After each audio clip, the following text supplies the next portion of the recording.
get comfy, do what you have to do. Some people can lean against the counter up here. Some of you have been standing for a while if you want to rest over here.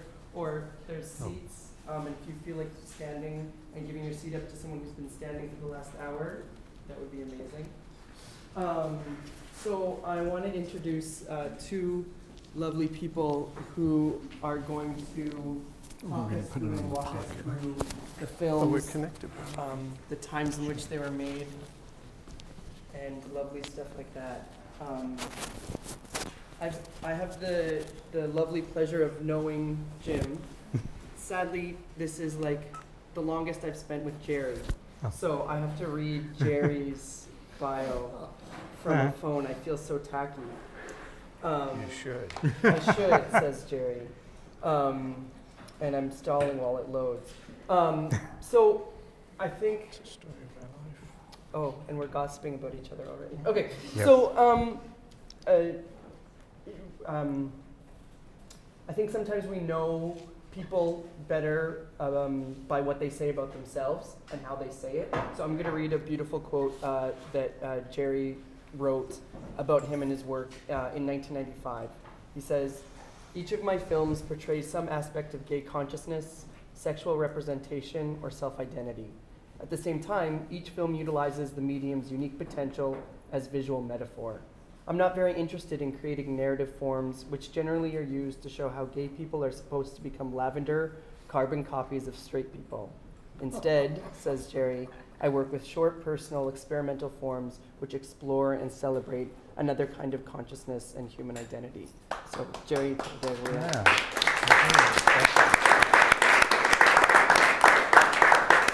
I don't believe that anymore, though. You don't believe it? No.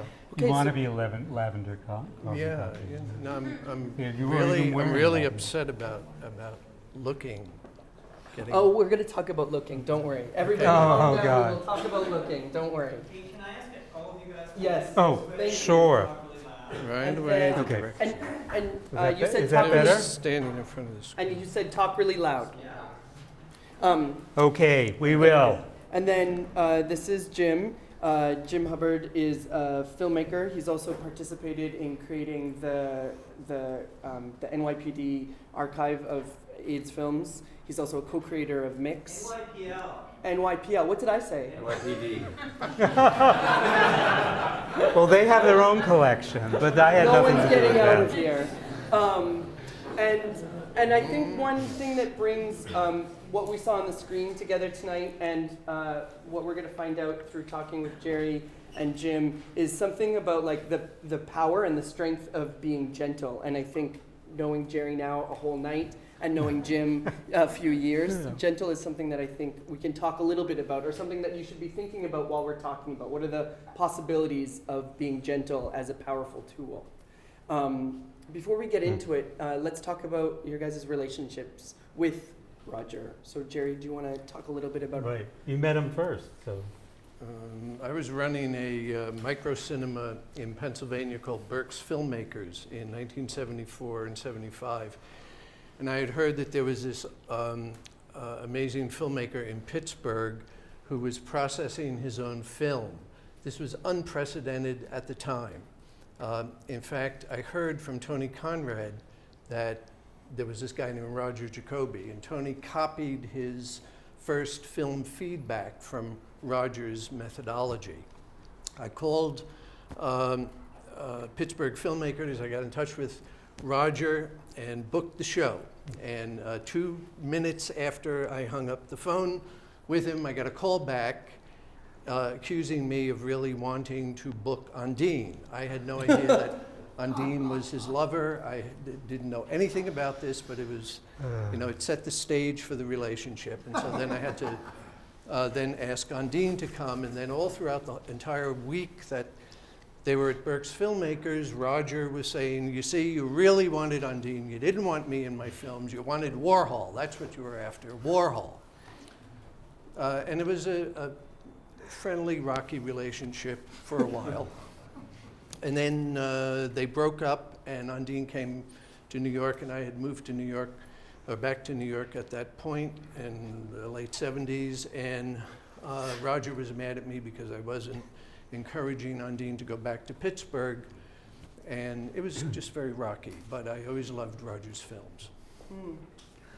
But Roger really wanted to break up, and Undine didn't believe that they had broken up. And so Undine had a screening of the Chelsea Girls. He had the three films.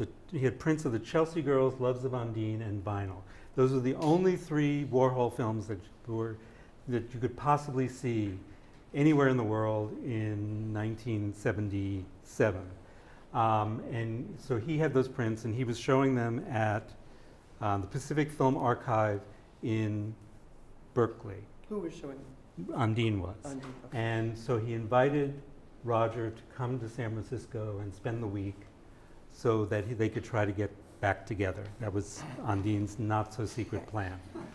And on November 10th, 1977, it was James Broughton's 64th birthday, and he had a screening at the Canyon Cinema at the San Francisco Art Institute.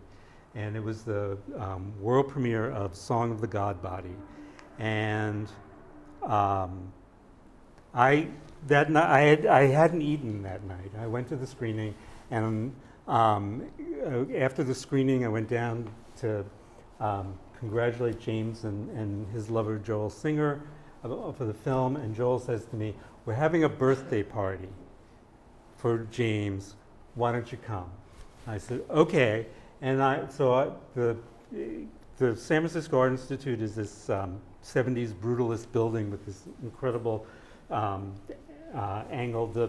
The auditorium is on the top floor, the worst place in the world to put an auditorium.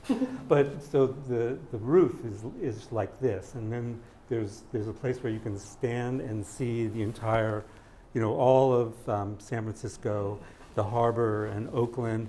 And I went up there, and I'm like shaking from too much coffee, and I decide that the solution is to smoke a joint.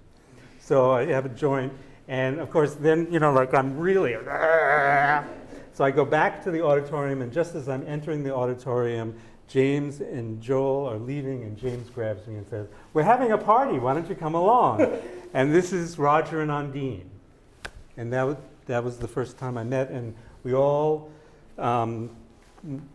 smashed into James and Joel's car, and I was sitting next to Roger and thinking, oh, there's this, hot guy. I'm sitting next to him. I'm shaking. I hope he doesn't think I'm so weird. And Undine was just telling all these jokes. I can't remember one word he said, but he was being so funny that Joel literally had to stop the car because he couldn't drive because he was laughing so hard. And that's how Roger and I met. That's nice. Yeah. It goes on, but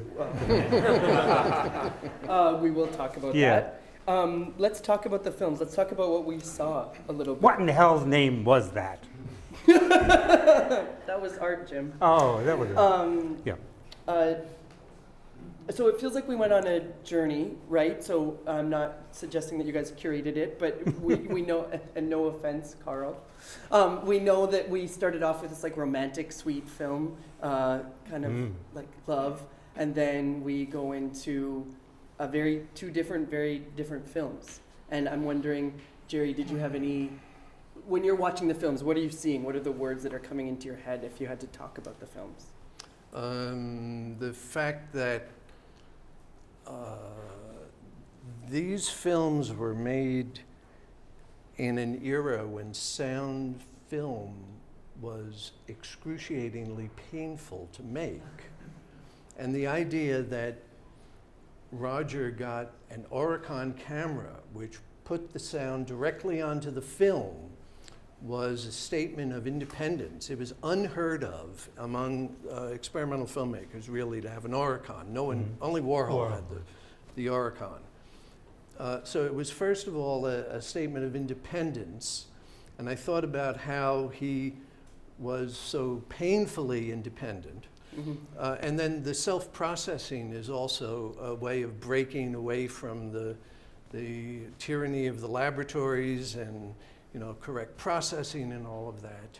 And the idea of showing the life of a homosexual is raw and honest. They're very beautiful films, I thought. Mm-hmm. And in considering your own film practice too, like, do you see similarities and differences in how Roger's films work and how your films work? No. No. That's amazing. So quick you were to answer Yeah, that. no, How they're come? completely different. Yeah. Right. So can you Yeah. talk about the differences a little?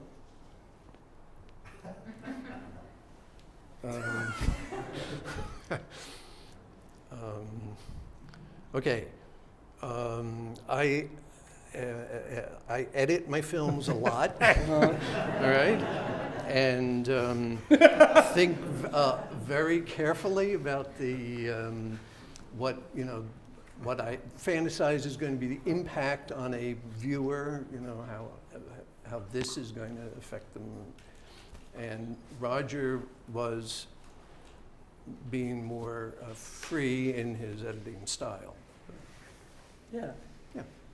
And then Yeah, I don't think he thought about the viewer for a second. Yeah. that's interesting. Okay. No, yeah. So talk about the second and third film. You're in them, Yeah, and right. I heard you say, "Oh, I forgot I was in them," when we were watching it just now. Right, yeah, no, I didn't remember what was in these films at all, actually. But what you said about, the life of the homosexual, it really was, I mean, there's, it starts out, the like kind of interview thing is that Roger had gone to this meeting of Gay Activist Alliance. And this is sort of like in the late 70s, and it's the end of GAA. And he met this kid, like this 16-year-old gay activist. And, it was kind of really exotic to have a 16-year-old gay activist in 1978.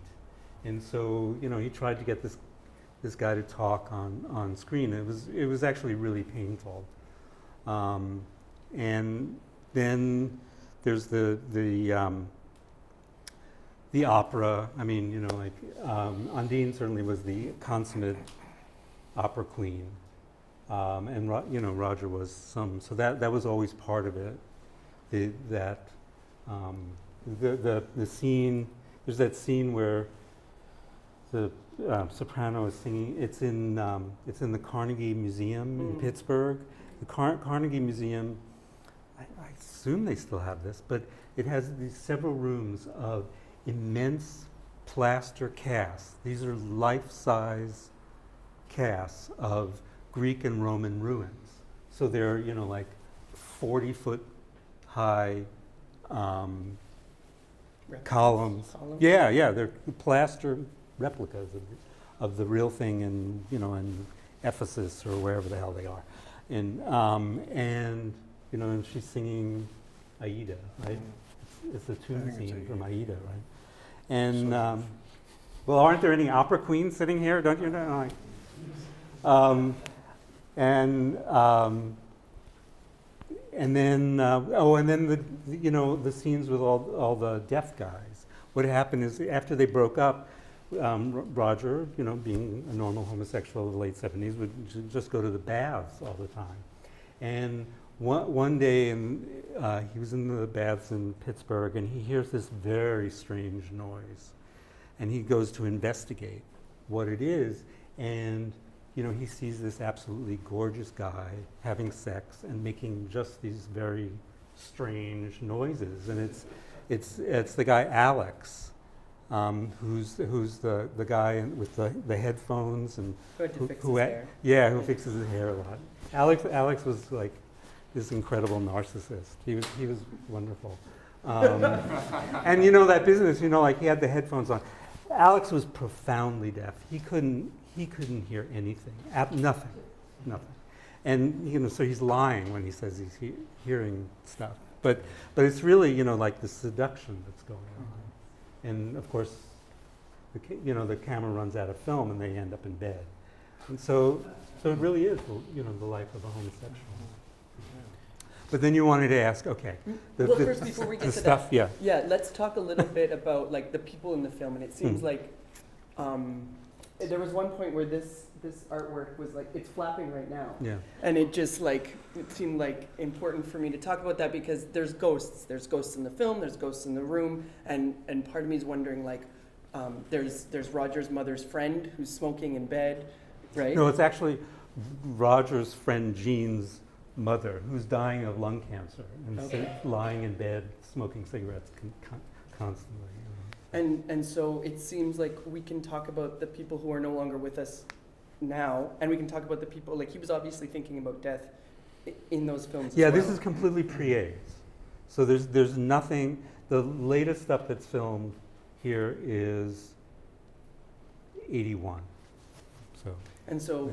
thinking about the guy with the headphones, thinking about the lady smoking in bed, those people, do you think are they with us, are they not with us? Well, Jean's mother certainly is dead. I mean, she was dying in 1976 when it was filmed. Mm-hmm. And, you know, I don't know. Okay. And then I asked you while we were watching, what's going on in the second film? Oh, okay. So thereby hangs the tale. So Roger was taking a lot of vitamin C because, you know, he was getting colds and he felt like if he took a lot of vitamin C, he wouldn't get any colds. But it was upsetting his stomach. So right at that point, an acquaintance of ours came down with diabetes. So we went to visit him in the hospital, and Roger stole his practice needle. And Roger was shooting up the vitamin C because if he shot up the vitamin C, it would bypass the digestive system and it wouldn't upset his stomach. And then one day we had a little argument, and he dropped the needle just right on the on our floor. And then little argument. Yeah, so just a little wee argument. For us, it was just a little argument. And he just picked up the needle and he rinsed it off, and like Bridget Berlin and Chelsea Girls, he just shot it up, one in each buttock. And he ended up with these incredible abscesses. And, you know, in the hospital for, for a couple of weeks, and the doctor said if he hadn't come in right when he did, he would have lost both his legs. So he had these abscesses, and several times a day he had to clean them out with hydrogen peroxide. So that's what he's doing, and it's it's an incredibly beautiful color, and like this grotesque thing that's happening. And I was filming it with the Oricon, and the Oricon weighs about 25 pounds, and it's really intended to be on a tripod, but I'm hand holding it, right? And it also has parallax view, so it's not, you're not looking through the lens, and you don't really know what you're looking at. And the closer you are, the less you know about where you are. And I'm trying to hold the damn thing and film, and he's screaming at me, "Closer, closer! Get it right in the middle of the shot!" And that's why. So That's intense. that's it. Yeah. Jerry, watching the films, when was the last time you saw these films? A few decades ago. A few times. And what is it like seeing it in 2015? Depressing. Okay. There's a feeling of necrophagia to all of this. We're eating. That was amazing. We're eating the dead. We're eating the dead. Yeah. And why the fuck couldn't Roger's work be shown when he was alive? Well, there's some very good reasons for that. Okay. Okay. Should I prompt you? It's sort of connected to the mafia. Now, the thing about the mafia, if I may indulge my fantasy, is that either you're in or you're out. And guys like Roger and a lot of other filmmakers who are long dead were on the out. And they were on the out because over the last few decades, the power of meaning in experimental film and queer cinema has moved from the filmmaker to the curator. And the curators serve the whims of the consumerist audiences. Hence, the shock and dismay over, what's it called again? Looking. Looking. Yeah. And HBO. In 2015, people are still having this conversation. What do you think this conversation is? This The- conversation about whether or not we are going to be represented in the masses media. You cannot dismantle the house of the master using the master's tools. And you want to be on HBO? Go fuck yourself.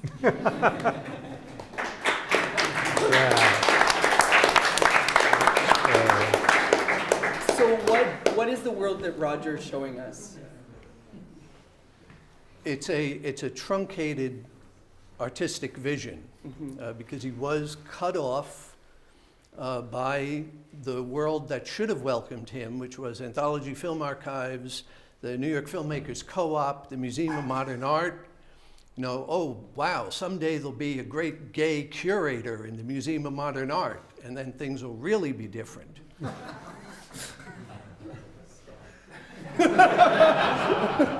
You know what my answer is? Yeah. What are you going to do? Kill my career? He can go fuck himself. So it's a truncated artistic vision, and he wasn't given the chance. And when there was no hope in any of the gay film festivals either. This was pre-Mix, pre-Nile Jeff. So for you, the film festivals, the LGBT film festivals, and maybe sometimes queer film festivals are part of the structure that you would call the mafia. Pretty much. Okay. Yeah. I mean, they are serving the media consumer. You know, it's like going to McDonald's and saying to the corporate headquarters and saying, if you would please name one of these cheeseburgers after a gay hero, then I'll feel better about eating your shit. Right, but I think also what can be true though is that there's people in this room who love and appreciate what we just saw, but may also love and appreciate looking. Right? Like I don't think we have to split. I think we can. Right. I think there's we can have complexity. Yes. We can yes, like. we can. Of course. Yes. Absolutely. Right. Absolutely. And it's not to push back, but I watch old movies. Okay. Now I want to know what you. Why ask for the moon when we have the stars? Right. Okay. And then, but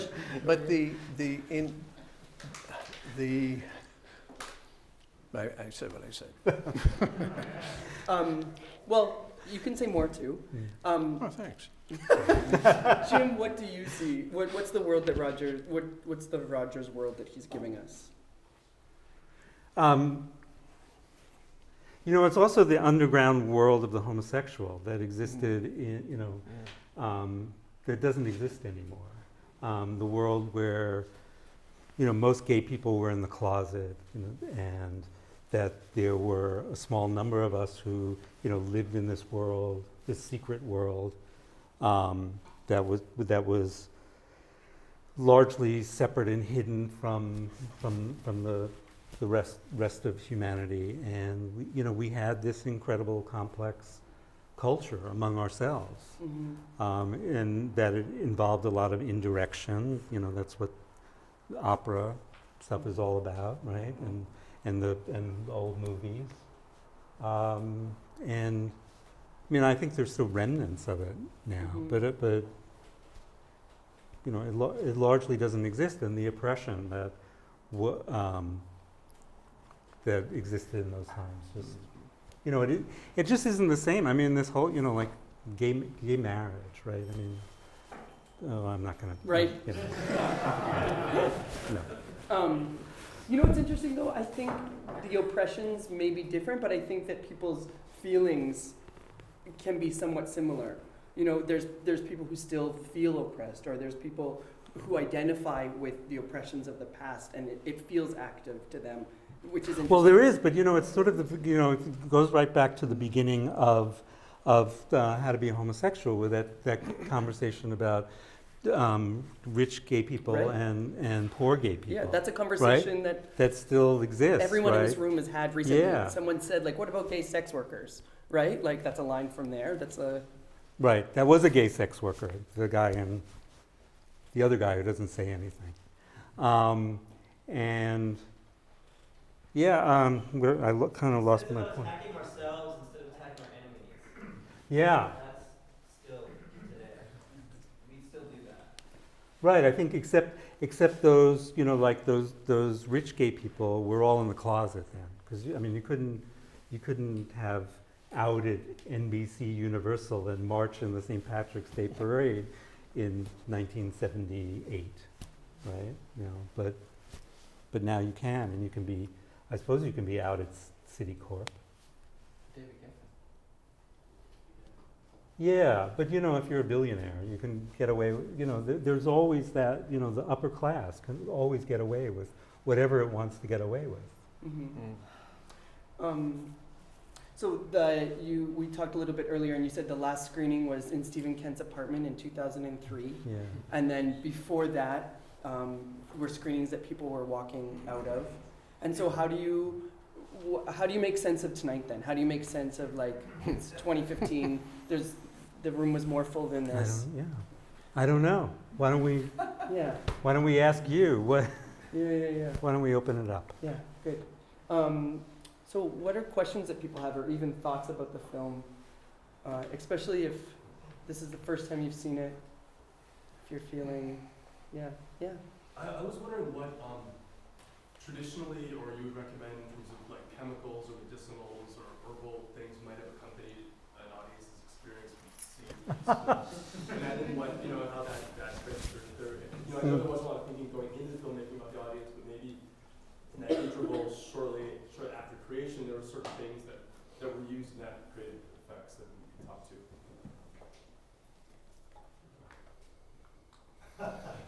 You don't have to. No. I think like amphetamine is the drug. Yeah. When Roger and I were living in Pittsburgh in 1978, he decided we were living on his welfare and my unemployment, right? So he got $82 every 2 weeks, and I got $82 a week. And so he decided that the way we were going to supplement our income was by manufacturing amphetamine. I'm not sure that there was a market for it, but anyway. So we went to Carnegie Library, which is one of those libraries where all the government puts all the documents. And there were these things called fiats, which were publications that the government put out after World War II. And it was all the stuff we stole from the Germans, like Ektachrome film. It wasn't invented in Rochester. It was AGFA that figured out Ektachrome film. And one of the things that fueled the German army was amphetamine. And there were explicit instructions on how to make this stuff. So we would call up these chemical companies, of which there were far more at that time, and say, we're doing these photographic experiments and we need, such and such drug. And, we would send them a check and they would send it to us. And we would do it, like in the bathroom. If you've ever seen my film Elegy in the Streets, there's footage of Roger with all this chemical equipment in the bathroom.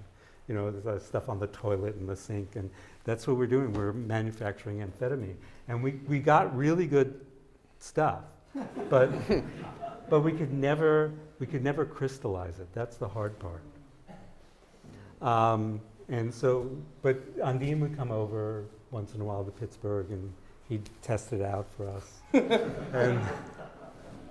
And there was one time nobody was around to test it, and Roger, who had given up drugs at that point, figured he would try it. So he stuck his pinky in it onto his tongue, and he started talking. and did not stop talking for 12 hours. Mostly about what a horrible person I was. And how everyone hated me. But luckily, I fell asleep during this. And then when I woke up, he was still ranting and raving. Wait, but is your question also about reception, like the state of the people receiving the films? Yeah, I don't think people were serious. These are experimental films. They'd come in. But we know that the opposite is true too. So like a thing that Carl Why, is anyone stoned here? What? A thing that Carl and Bradford often talk about is like a lot of like, let's say an Andy Warhol long film, it wasn't uncommon for people to be talking during it or for people to be doing stuff during it. Isn't that true? Like it wasn't just silent consumption.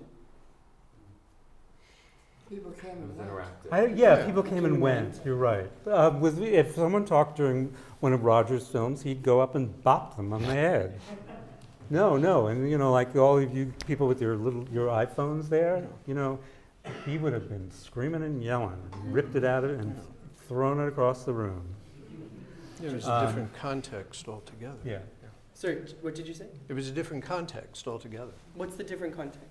Because I think there's a question of like, how did people view it?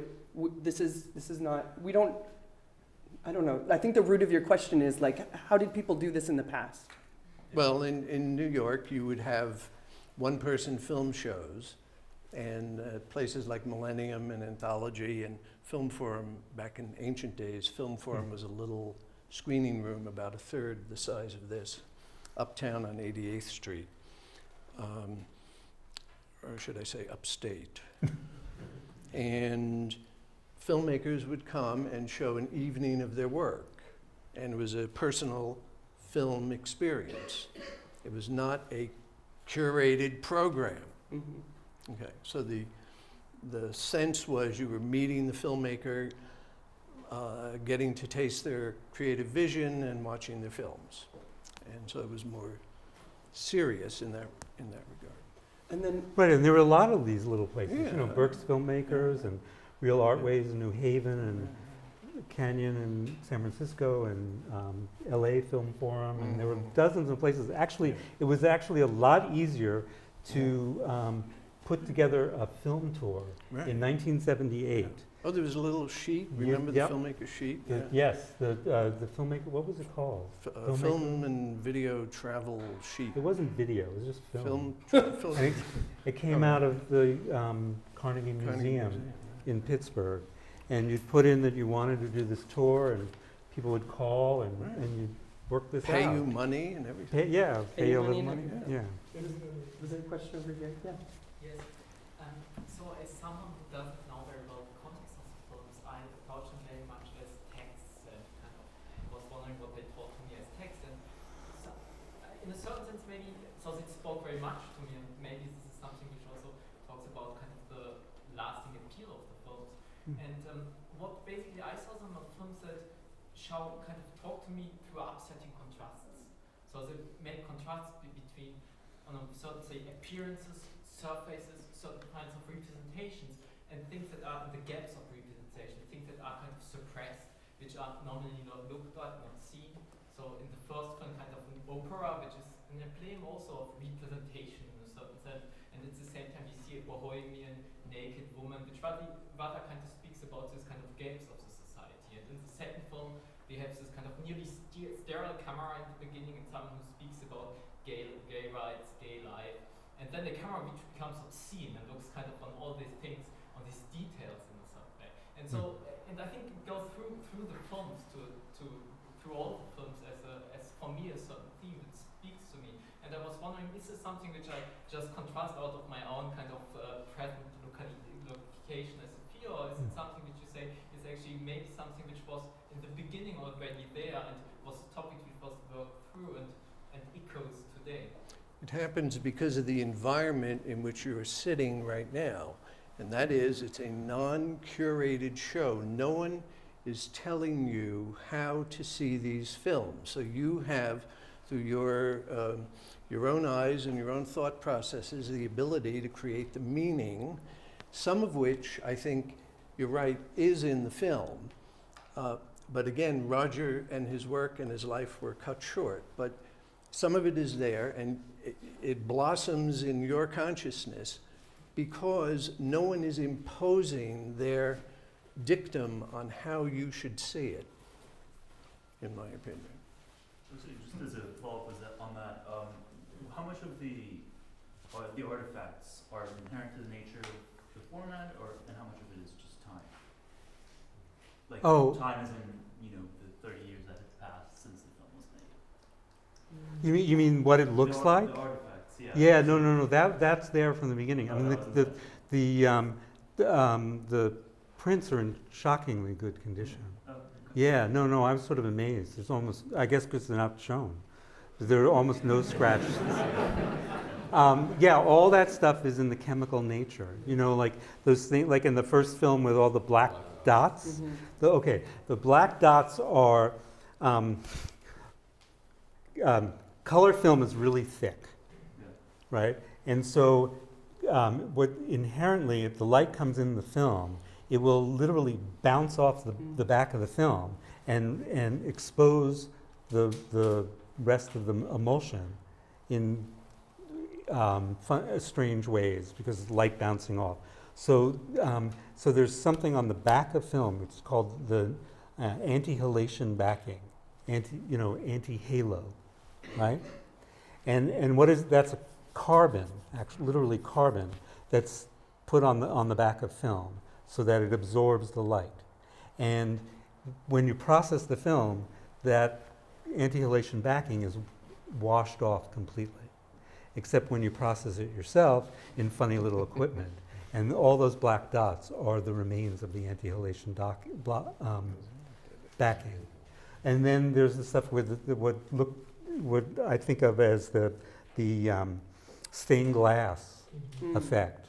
That's the emulsion coming off the backing and being reattached and in various ways, so it's not processed properly. So all those things are chemical reactions that are taking place on the film. And yeah, it looked just like that 30 years ago. And Jerry, when you're talking about the films, is suggesting like this was like a move. This was like about independence. Is that why Roger did his own processing? Is that why? Like, can you talk a little bit about his motivation? Oh well, so in 1972, when they moved to Pittsburgh, they were incredibly poor, and they had they didn't have the money to do the regular processing of film. And I don't know where Roger had heard. Sorry, is someone's phone on? It's you, it's Jacques. Let's embarrass him. It's okay. It's 2015.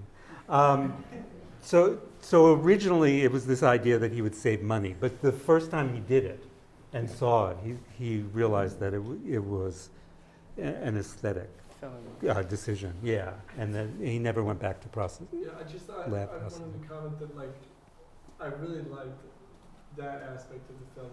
I think the most actually, the end of I think the second to last film, there was a lot of that color, and how much of it. I mean, I almost wonder how much was it. Actually, did he just say, "Okay, I'm going to develop it and let the mistakes happen when they will," or did he actually know, "Okay, these parts of the film I want to actually corrupt and actually make," you see what I'm saying, like. Right, he would do certain things, like throw in certain chemicals or make the water hotter or colder, basic decisions like that. But often since he would wait to process stuff in batches, he might not even remember what was on the film. So the decision making is in the what gets shown and what gets left on the cutting room floor. Methamphetamine was included in the development? It's all the same. Yeah, I used to know this stuff. Yeah, it's amphetamine and photographic chemicals are very closely related. Go ahead. It's interesting to think about showing these films now, and I think that part of the reason people are here is because of the titles that were in terms of identity. And the homosexual culture, the Bohemia culture, was very homosexual. And in the 60s and the early 70s, a little earlier than this period, when you had Gregory Makopoulos and you had a whole series of homosexual and a couple of lesbian filmmakers that were part of this Bohemia. And while there were always the rich person in that group, you know, most people were very, very poor. And Jack Smith, for example, you know, he was always worried about his rent. Joey, you know, so people have to understand that so much of this is fueled by amphetamine, but amphetamine was a drug that made you not sleep, made you not hungry, made you, there were lots of things that it did. And it also, you know, you did all of Jack's catalog. And I asked you that question about how much the amphetamine aesthetic, and what do we have today? I was sitting here thinking about, Bohemia was the outsider. Now we would call it the outsider culture, but Bohemia was a sexier word then. And this is an inside look, you know, of the outsider culture from a homosexual point of view. And unlike Warhol, there's no stars. You know, it's not about the personality, it's about the ordinariness, which is the cheap technique, you know, the cheap stuff. And it's when you go see a film like Tangerine, which is about to open, which I hope everyone will see, shot on a cell phone, which was the appropriate camera for it to be shot.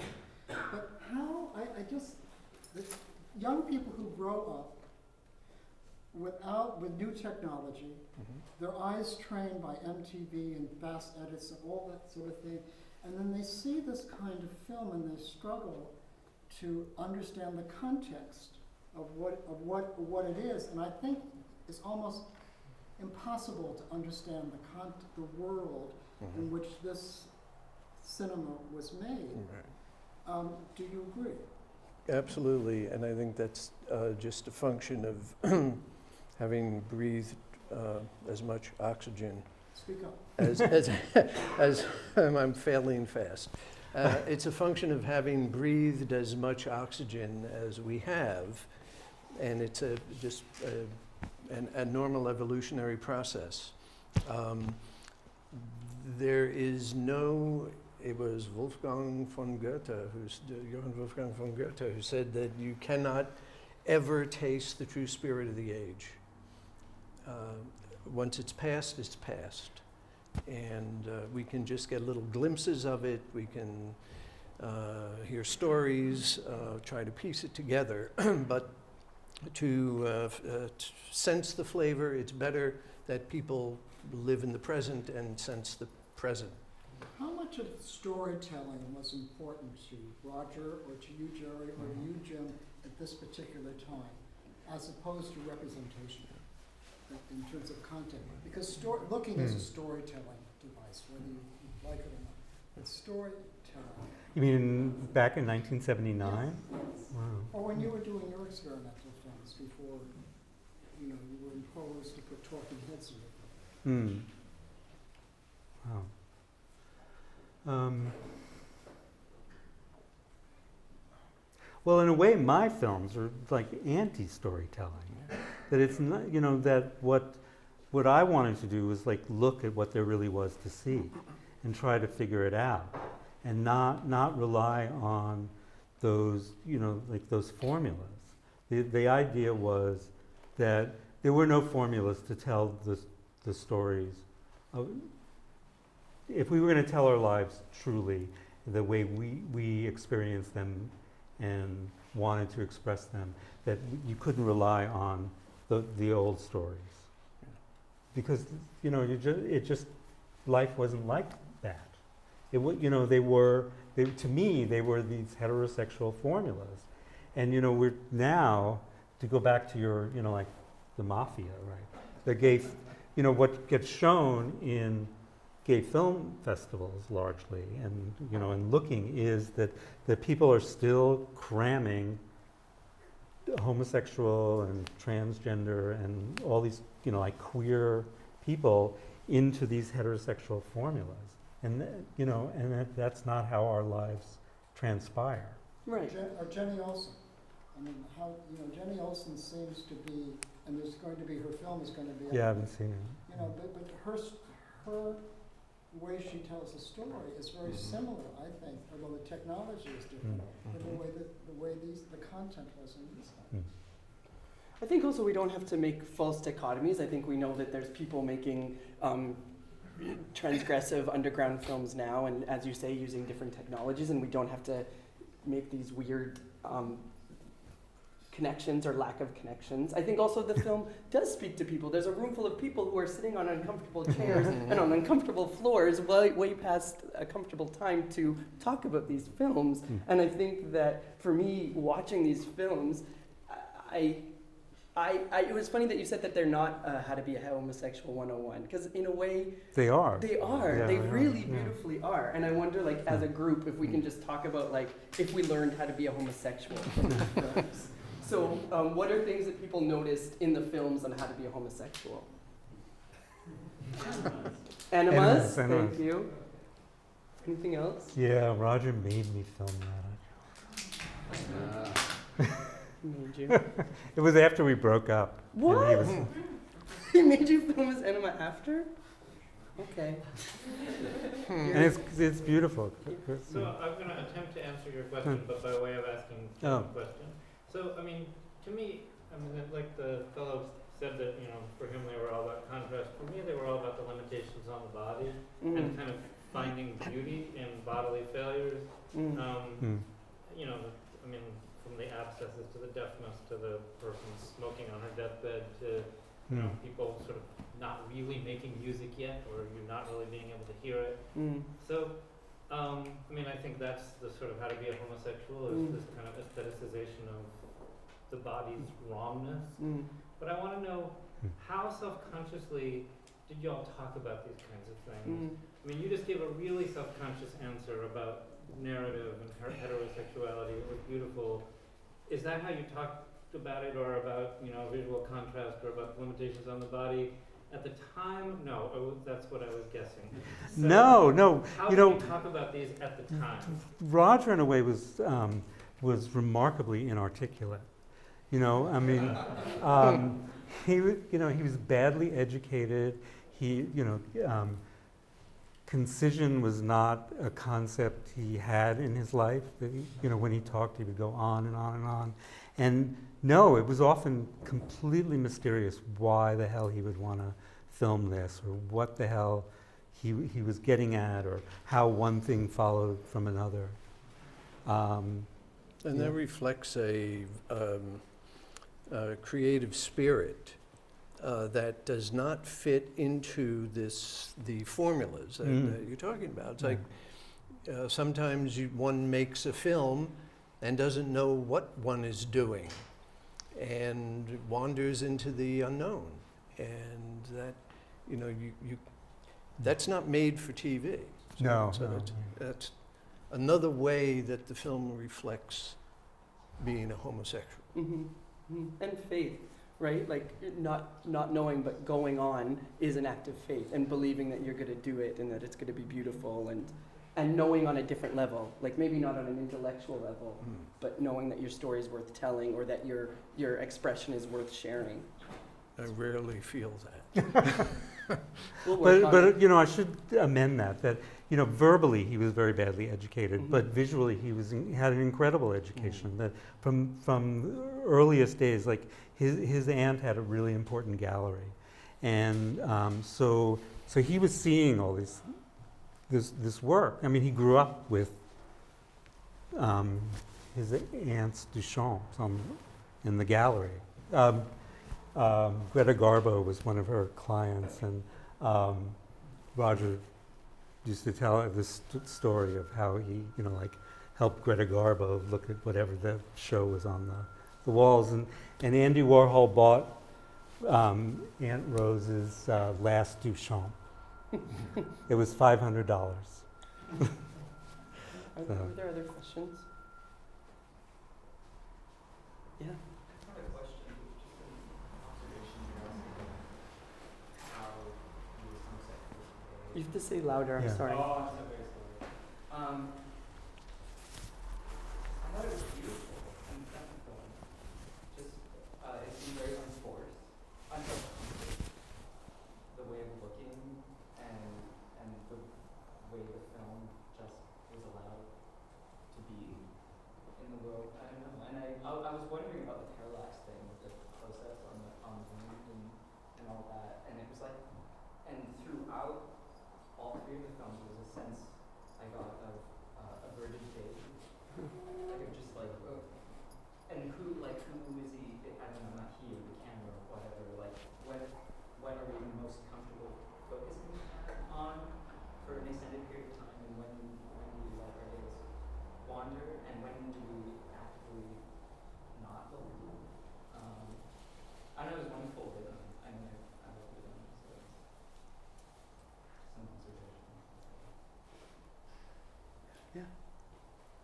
Trying to get like a handle on what my question is really, but I was just thinking about the story you told about the bathhouse and him hearing the sound, and also just kind of the shift between a sort of like forced private life and unsatisfying public life. I'm just wondering if you think that there are like certain sounds in your own experience that we've lost access to, that we don't come across anymore as we like enter a sort of more public, accessible life becomes more policed. Mm. Nature of like our self-policing in public spaces.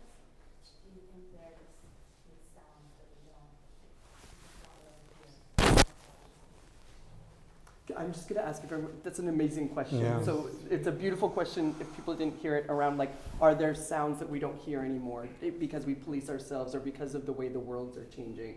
And the example was given of the story that Jim told about when he went to the bathhouse and could hear the sounds that the man was making in the bathhouse. Wow. You know, I think, first of all, I think there was more policing going on then.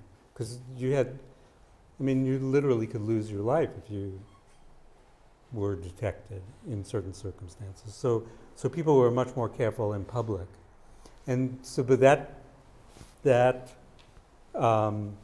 encouraged a private. I don't know. I mean, we've lost the homosexual argot, right? For one thing, and that. But can you think of sounds? No. Do you want to answer your own question too? Like, Yeah. how do you feel Yeah. about that? No, I just really wanted to hear your thoughts Oh. on it. I mean, I agree. That's what I was thinking. Sort of like, we almost like when we get maybe more accustomed to policing ourselves in public and we have more access to public, then we also just like as a result police ourselves in private. But I don't know. I don't know if that's the case. It was just something I was thinking of. And also just thinking about your comment about like the gentleness of it and like how gentle, intimate, private moments are, and what like that opens up inside of us as far as like comfort in making certain sounds, and also like recording and being recorded.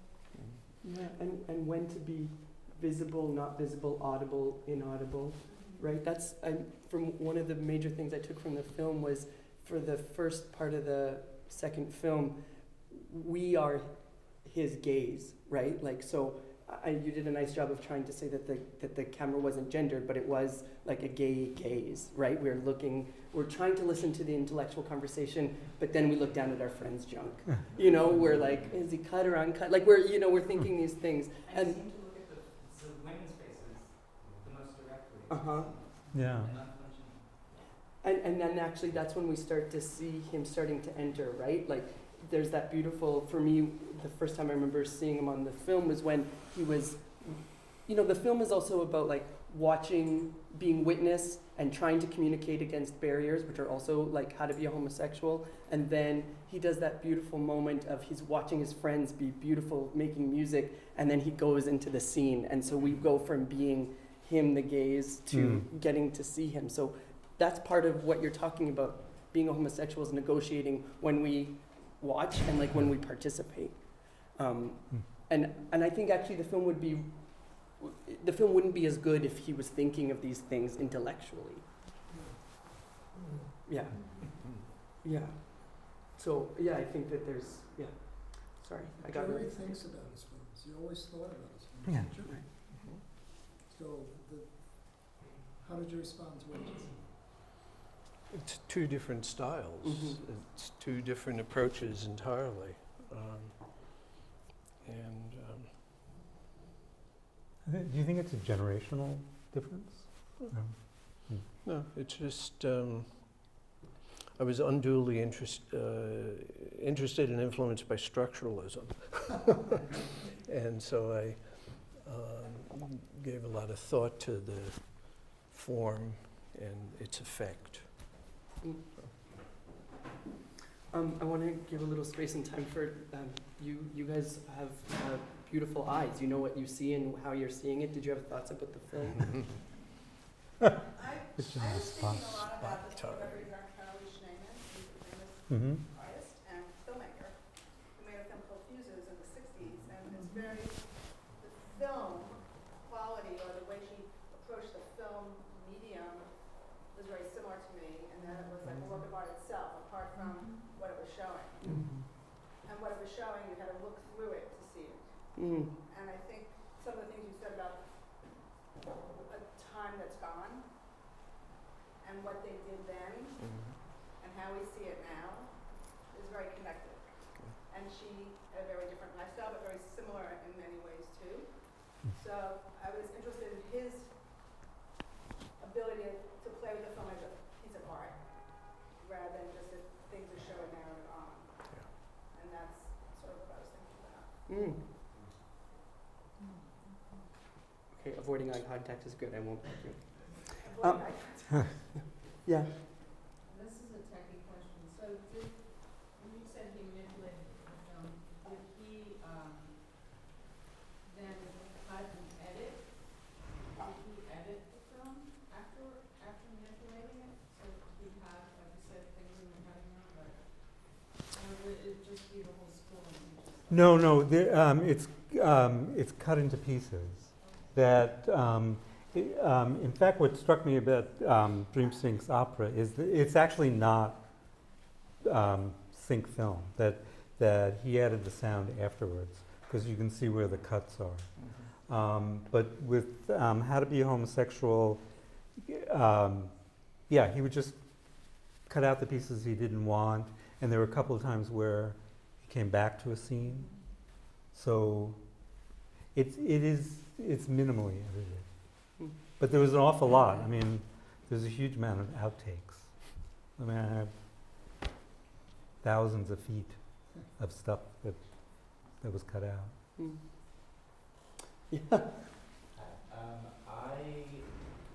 I have so many thoughts about the presence of hands and touch in all three of the films, and I was like, there's this sense of it was really sort of hard to hold on to any moments, and it was sort of fleeting in that way, and I wondered if there was any idea of the hands being something that always came back, because even when you could see people's faces as the camera would fly, I feel like even more than anyone's face, you saw someone's hands in a shape or holding something or interlaced. And so I wondered if that even had anything to do with the homosexual identity of having sort of articulations of hands, and if that was something that was just really beautiful to the filmmaker, and if you had any like ideas on that. Yeah, I don't know.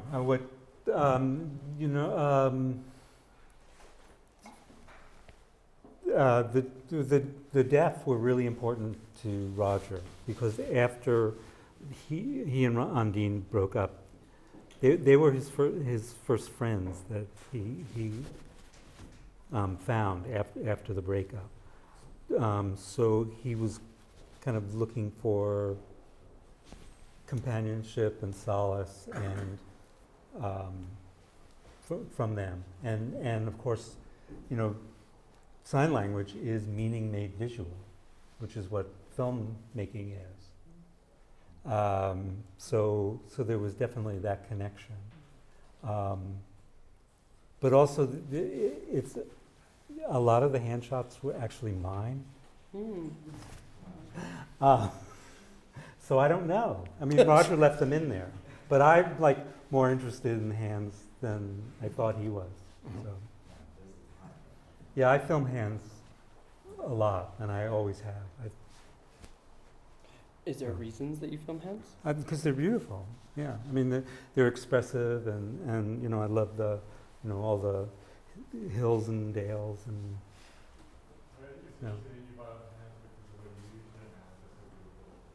Yeah. I'm a mover, so I always I'm interested in hands as well, and like all the different things that they can do. And they kept speaking in the movie, and I wondered if it was. I know it seemed like everything was kind of like there were long things, and then it would go away and come back. But I wondered if that was some sort of theme. Yeah. Something that is hard to understand today is seeing this when it was shown. It had not been shown before. Those kinds of conversations, those angles, that ordinariness of life had all been secret. Mm. And so today, and how do we do, how does a filmmaker do that today? You know, how do they look at it? How do they see it? Because the spectacle of the viewer going into these places and being a part like this, it was like this, you know, a shared moment of wonder, you know, even if it looked terrible in a sense, you know, even if it didn't look like a Hollywood movie, it was a sense of wonder, which is lost, I think, today. I don't know how you reproduce that. I don't think you can. Okay, well, thank you, everybody, for coming. Thank Thank you, you. Dirty Looks, for doing this. Thank you for doing Thank you. Thank you. We have to stand. Check Dirty Looks on Facebook, and we'll see you next month. What is next month?